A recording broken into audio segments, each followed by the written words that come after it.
రాష్ట్ర రాజకీయాన్ని శాసించే పరిస్థితి వస్తుంది. సంవత్సరం లోపల వస్తుంది. మీరు మా చిచ్చా గురించి అయితే నేను సికింద్రాబాద్ లో చెప్పొద్దు, ఎందుకంటే తాతకు దగ్గులు నేర్పినట్టుంటది. వీడికి వచ్చి నేను పద్మరావు గారి గురించి మాట్లాడితే అది కూడా అడ్డగుట్టకు వచ్చి మాట్లాడితే గలీజ్ ఉంటుంది. ఎందుకంటే మీకు ప్రతి ఒక్కరికి ఇంటి మనిషి లెక్క పద్మరావు గారు, మాకు మా నాయనకు తమ్ముడు లాంటోడు. ఈ గులాబీ జెండాకు హైదరాబాద్ లో ధైర్యం ఇచ్చినోడు పజ్జన్న అనే మాట నేను మీకు విజ్ఞప్తి చేస్తాను.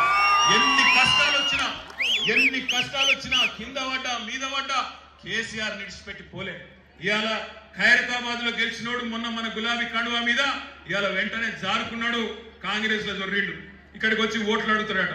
నేను అడుగుతున్నా, ఎందుకేయాలే నీకు ఓట్లు? కాంగ్రెస్ పార్టీలో చేరి ఇవాళ మంచినీళ్ళు ఇవ్వకుండా, కరెంట్ ఇవ్వకుండా, నెలకు 2500 ఇస్తాను అది ఇవ్వకుండా, ఆడపిల్లలు పెళ్లిళ్ళు చేసుకుంటే తులం బంగారం ఇస్తాను. ఎవరికన్నా వచ్చింది ఆ తులం బంగారం? అసలు ఆ ₹1,00,000 దిక్కులేదు.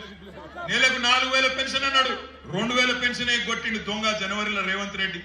కాబట్టి నేను మిమ్మల్ని కోరుతా ఉన్నా, హైదరాబాద్ లో 4.5 నెలల కిందట మీరిచ్చిన తీర్పుతోని కాంగ్రెస్ వల్ల ఫ్యూజ్ ఎగిరిపోయింది. రేపు కూడా సికింద్రాబాద్ నుంచే, ఒక్క సికింద్రాబాద్ శాసనసభ నుంచే 60,000-70,000 ఓట్ల మెజారిటీ ఇవ్వండి. ఇచ్చి చిచ్చాను పార్లమెంట్ పంపియండి. మీకు 2 పనులు చేస్తాడు. మీరు కైకిలు ఒకటే ఇయ్యండి, కైకిలు ఒకటే, డబల్ పని చేయించుకోండి. ఎమ్మెల్యే పని చేస్తాడు, ఎంపీ పని కూడా ఆయన్నే చేస్తాడు. కైకిలు మాత్రం ఒకటే, కూలి మాత్రం ఒకటి. ఇచ్చిన 2 పనులు, ఎమ్మెల్యే పని ఎంపీ పని 2 పద్మారావు గారే చేస్తారు. రేపు సికింద్రాబాద్ ఎమ్మెల్యేగా, సికింద్రాబాద్ ఎంపీగా పద్మారావు గారే మీకు సేవలు అందిస్తారనే మాట నేను మీకు విజ్ఞప్తి చేసుకుంటూ, ఎందుకంటే మీ మనసులో అనుమానం ఉండొచ్చు మనసులో, అరే మా ఎమ్మెల్యే ఉన్నాడు, మరి మా పజ్జన్న రేపు ఎంపీకి పోతే దూరం అవుతాడేమో అనే డౌట్ ఉండొచ్చు. యాడికి ఓడు గీన్నే ఉంటాడు, పొద్దున 3 దాకా దయ్యమూలే పాన్లు తినుకుంటే ఇక్కడనే తిరుగుతుంటాడు, ఇక్కడనే ఉంటాడు, మీకు సేవలు అందిస్తాడు.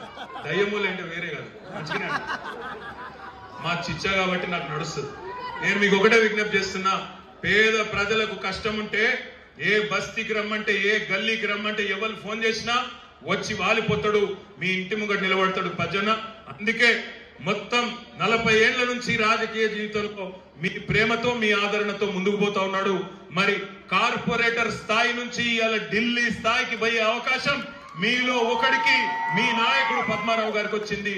ఆ అవకాశం మీరు ఇవ్వాలని మనస్ఫూర్తిగా కోరుకుంటూ, जितने भी हमारे बहन और भाई यहाँ पे है, आप तमाम भाइयों से बहनों से एक ही गुजारिश है, 2014 में जब मोदी आए थे हिंदुस्तान में, उनको तेलंगाना में रोका केसीआर ने और ये गुलाबी झंडा ने।